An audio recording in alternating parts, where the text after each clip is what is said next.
Oi, eu sou o Maxon.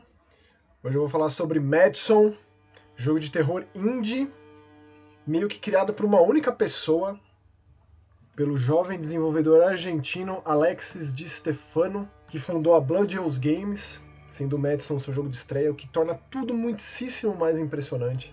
Porque Madson ele é muito impressionante em muitos aspectos, para mostrar mais uma vez como terror em videogame tem sido muitíssimo bem representado. A gente tem jogos grandes, né, exemplo do que a Capcom tem feito com Resident Evil nos últimos jogos, grandes em termos de produção, de dinheiro envolvido, e tem muita coisa indie sendo feita, muito significativa, que levam o gênero para frente, que levam a coisa, o formato adiante, que ousam e que experimentam. E o Madison, ele meio que se encaixa nessa última parte do que eu falei. Eu tive a oportunidade de conversar, de falar com o Alexis, entrevistei o cara, senti assim muito honrado, uma baita entrevista.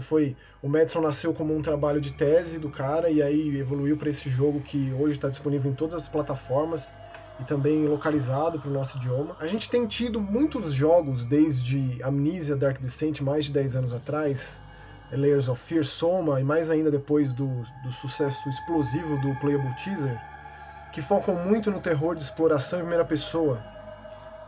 E muitos deles que sequer tem mecânica de jogo, é só basicamente andar e tomar susto e se envolver numa história e acompanhar uma narrativa.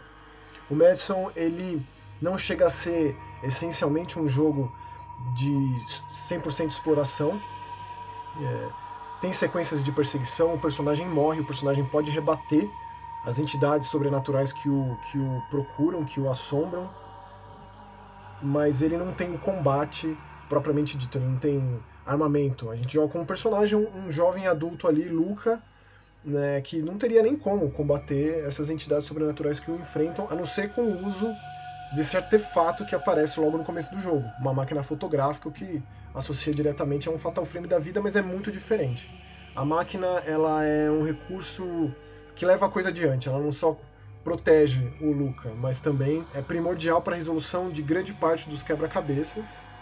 E os quebra-cabeças desse jogo são muito difíceis. Muitas vezes eu fiquei empacado no que eu tinha que fazer.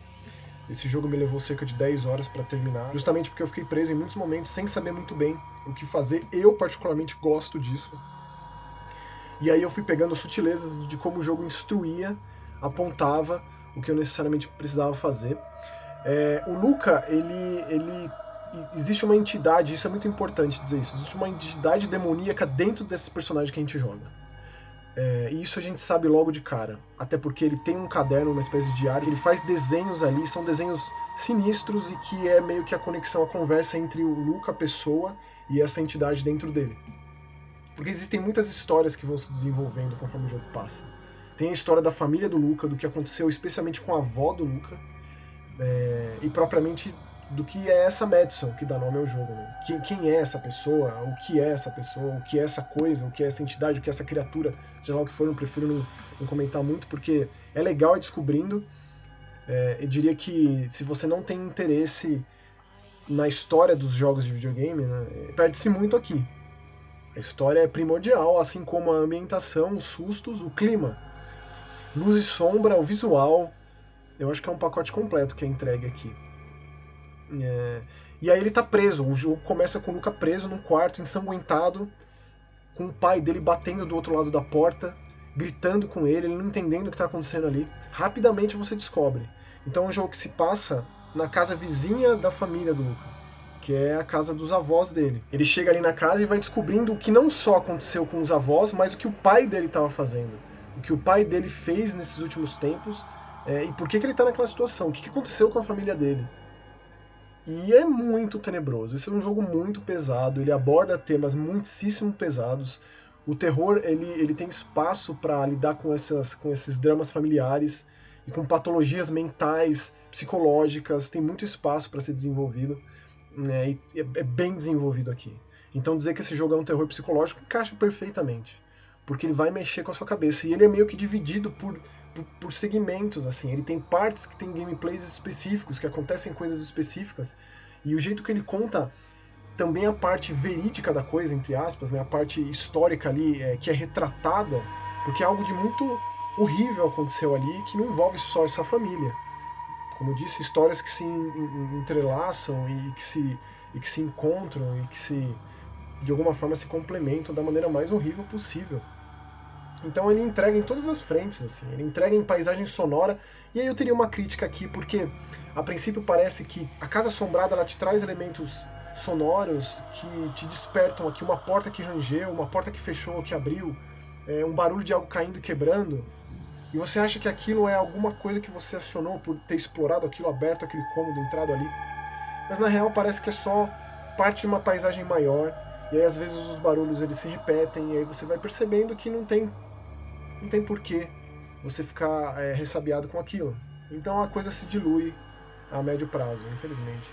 Mas em todos os outros aspectos, visual, a própria interpretação na voz do Luca, porque ele fala, ele comenta constantemente tudo que está acontecendo com ele, entregou uma dublagem excelente, que poderia comprometer. Existem muitos jogos de terror que entregam uma dublagem, especialmente os independentes, bem ruins. Eu comentei do Fobia semana passada, foi um puta jogo, um jogo que me marcou muito, mais ainda por ser um jogo brasileiro, e que a dublagem do protagonista comprometeu muitas cenas, porque é bem fraquinha, ainda mais comparado a outros personagens. Aqui não, aqui entrega também quanto a isso.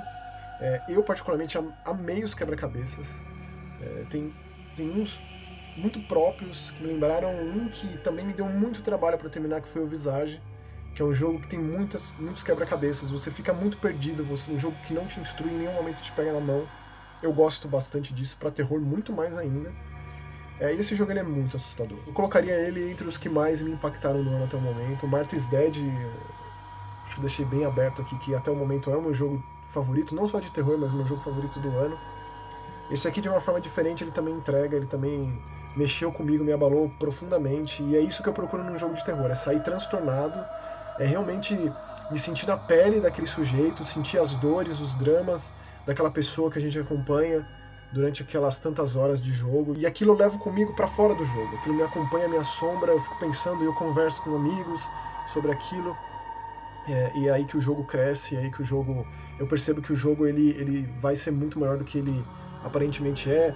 Muitas vezes a gente precisa de tempo nosso, precisa de tempo histórico, digamos assim, para que a gente perceba a real importância daquilo, mas esse foi um jogo que me impactou muito, e saber que é uma experiência muito pessoal, que tem muito do que o Alexis viveu aqui, que é aquela coisa de como você usa com o exercício de catarse dos seus medos e anseios em vida na manifestação artística, e o terror tem muito espaço para esse tipo de escapismo, né? E o Madison acaba sendo um catalisador, acaba sendo um meio de causa e efeito.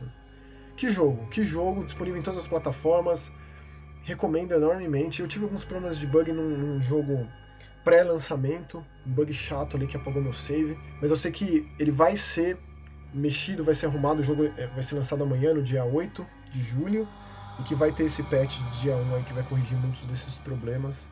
Mas é uma experiência muito própria, assim. Eu terminei basicamente numa madrugada. Eu comecei à noite, como eu disse, eu tive problema de save, eu recomecei o jogo, e aí quando eu recomecei o jogo eu fui até o final. Uma experiência extremamente exaustiva, um ambiente extremamente hostil, opressor, assim, de terror real. Jogaço. Recomendo enormemente Madison. Vamos conversar sobre, comenta aí comigo também quais jogos mais te impactaram até o momento, em 2022. Que terror te impactou mais até o momento, até em 2022? A gente passou já da metade do ano, né? Já dá pra ter uma noção qual que é o grande terror de 2022. Então é isso aí, valeu, tchau.